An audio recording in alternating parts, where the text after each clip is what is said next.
In a luxurious restaurant, a black man was humiliated for his modest attire, unaware that he was a renowned critic. This rejection sparked a scandal that exposed the harsh truth about prejudice and forever changed the fate of the establishment. What happened next will shock even the most seasoned observers. But let's start from the very beginning. James Wilson, a well-known critic, was accustomed to evaluating not only the food but also the treatment of customers. That evening, he chose the restaurant Belle Époque, renowned for its sophisticated cuisine, to conduct a covert review. His appearance was deceptively modest: comfortable jeans, a shirt, and sneakers. He intentionally dressed this way to see how the restaurant treated ordinary guests. At the entrance, he was greeted by Emily, a young hostess with a confident demeanor. Glancing at James, she instantly formed an opinion. He didn't belong there. "I'm sorry, but we can't let you in dressed like that," she said with overly polite words, though her tone betrayed her disdain. "I have a reservation under the name Wilson," James calmly replied, showing his confirmation on his phone. Emily gave the screen a cursory glance, but her judgment had already been made. "We have a strict dress code, sir. Allowing you in would disrupt the atmosphere of our establishment." James paused, considering his options, but chose not to argue. Guests in the restaurant began to take an interest in the situation, some whispering among themselves, but none intervened. "All right," he said after a moment. "Are you sure this is your final decision?" "Absolutely," Emily replied, turning back to greet other patrons with a polite smile. Without raising his voice, James pulled out his phone and began recording. "Thank you for your hospitality," he said, walking out of the restaurant. That evening, he posted the video with a brief explanation of what had happened. The word discrimination became a central theme in the discussion. The video quickly gained traction, and the comment section exploded with outrage. People were appalled that a renowned critic could be so humiliated merely because of his appearance. The restaurant Belle Époque had no idea that this evening would mark the beginning of a serious trial for its reputation. The next morning, Belle Époque found itself at the center of a storm. James's video had gone viral, garnering thousands of views and comments across social media. The public was outraged. Opinions were divided. Some criticized the restaurant for discrimination, while others defended its right to enforce strict rules. However, the tone of the debate shifted dramatically when someone revealed that James was a famous restaurant critic. This revelation ignited a flood of furious comments. "Anyone could have been their guest. This isn't about clothing, it's about prejudice." Unaware of the chaos her actions had caused, Emily began her workday as usual. But within the team, her behavior was the topic of hushed conversations. Some colleagues whispered behind her back, while others quietly condemned her decision. The restaurant's owner, Mr. Bergeron, quickly became aware of the scandal as his phone buzzed relentlessly with calls and messages. The PR team begged him to issue an urgent statement. "We need to explain ourselves," the manager insisted.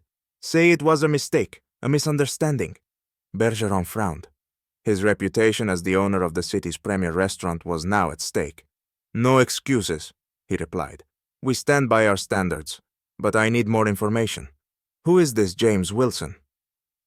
Meanwhile, James was not idle. He sent a formal letter to Mr. Bergeron, clearly outlining the issue. "Your restaurant is not just a place that serves food. It's a reflection of values. Your staff demonstrated that what matters here is not the person, but their appearance. My review will not simply critique the cuisine. It will address your policies." Emily began to feel the weight of her actions. Her colleagues avoided her, and some guests who recognized her from the video shot her disapproving looks. She started to realize her decision had been a mistake, but fear of admitting it kept her silent. That evening, she checked her phone and was flooded with hundreds of notifications. The name James Wilson was now on everyone's lips. Bergeron called an emergency meeting. Looking at his anxious staff, he asked himself for the first time, "Do our rules truly reflect the values of Belle Époque?" On the third day after the scandal, James Wilson decided to take action. He entered Belle Époque once again, but this time dressed in an elegant suit. At the entrance, he was greeted by the same Emily. She immediately recognized him and froze, unsure how to respond. "Good evening," James said calmly. "I have a reservation again." Emily turned pale, unable to utter a word. At that moment, Mr. Bergeron, already informed of James's arrival, approached the reception desk. "Welcome, Mr. Wilson," he said with a forced smile. "Allow me to escort you to your table." James was seated in the center of the dining room, where his presence was impossible for other patrons to ignore. The restaurant was running at full capacity, but an air of tension lingered. The staff avoided unnecessary eye contact, and Emily, hiding behind the hostess stand, anxiously watched the scene unfold. After finishing his meal, James requested a private meeting with Mr. Bergeron.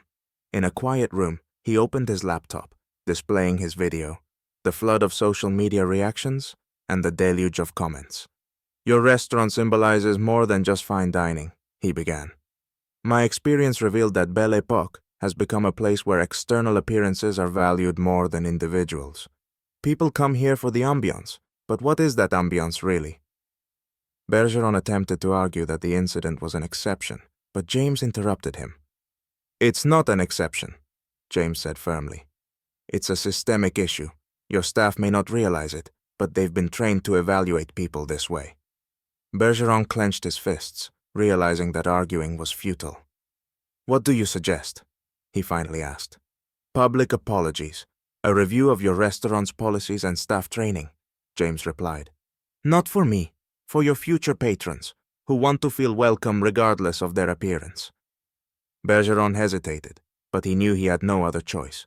Refusing would mean James's review would destroy the restaurant's reputation. Meanwhile, Emily, standing by the door and overhearing the conversation, felt a growing weight of guilt tightening in her chest. "Very well," Bergeron exhaled. "We'll start making changes." "Good," James smiled.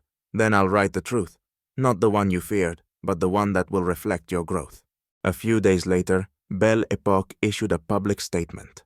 Across all platforms, Mr. Bergeron's apology appeared. "We deeply regret the incident that occurred, and thank Mr. Wilson for pointing out our shortcomings. We are committed to creating a space where every guest feels valued, regardless of appearance or social status." The statement stirred mixed emotions. Some applauded the restaurant's openness, while others criticized the apology as too little, too late. However, the changes went beyond words. The restaurant began training its staff in cultural sensitivity and respect for all guests. Emily, who had come to realize the magnitude of her mistake, agreed to an interview with a local newspaper. She admitted her fault and shared how the situation had become a life-changing lesson. "I was wrong, and I'm ashamed of what I did. But I'm grateful for the chance to change myself and my perspective," she said. "Now I understand that a person's value is not determined by their appearance." Meanwhile, James published his review. He praised the restaurant's cuisine, noting that it met the highest standards, but focused on the story of discrimination and the subsequent transformation. A restaurant is not just about food. It's about atmosphere, culture, and respect. Belle Époque made a mistake, but they took responsibility for correcting it. "That deserves recognition and praise," he wrote. The story went viral. Guests flocked to the restaurant to witness the changes for themselves. James's video review, which included Emily's heartfelt apology, amassed millions of views, and Belle Époque became a symbol of transformation. Months later, the restaurant launched an initiative called Guests Without Borders, inviting people from all walks of life to experience their cuisine. Proceeds from the initiative were donated to organizations fighting discrimination. In time, James returned to the restaurant. This time, he was greeted by a different Emily. Polite, respectful, and genuinely happy to see him. She personally escorted him to his table. "It's great to see you again, Mr. Wilson," she said with a warm smile. "It's great to be here," he replied. A restaurant that had once been at the center of a scandal had now become an example of how mistakes can lead to meaningful growth. As James left after his meal, he smiled, knowing his efforts had made the world a little better.